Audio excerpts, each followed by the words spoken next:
Our surface is ready to seal with Marbalite Diamond Clear Epoxy. 1 kit is the exact required ratio. And because our floor was prepared with the dry grinding method and both the base epoxy and the Marspec were applied during normal drying conditions, this allowed everything to absorb and cure well. Mix the Diamond Clear Epoxy at a ratio of 100% resin to 63% hardener with a paint mixer. Make sure to stir gently to keep air bubbles out of the mix.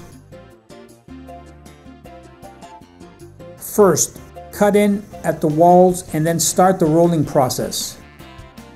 Do not let the epoxy sit mixed in the bucket for longer than 30 minutes or it will start to harden. If necessary, pour out all the epoxy across a section of the floor and roll it from there.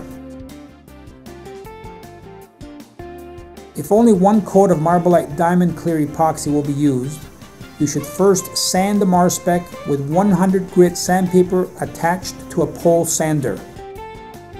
Always vacuum the surface well after you sand it and before you seal it.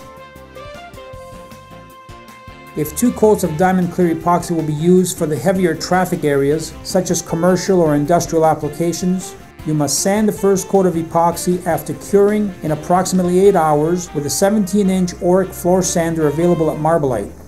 Use 60 to 100 grit sandpaper discs. Again, you must vacuum well before you apply the second and final coat of Diamond Clear Epoxy. The quality of the final seal is determined by many conditions.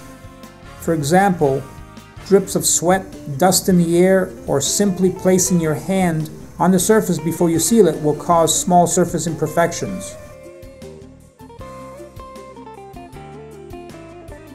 The Marspec surface is fully cured in 72 hours under normal drying conditions and provides not only an attractive surface, but one that can last for years when properly maintained.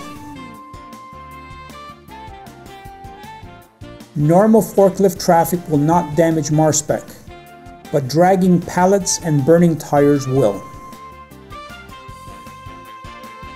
Marbalite hopes this video was helpful and will aid you in understanding the installation of beautiful Marspec. If you have any questions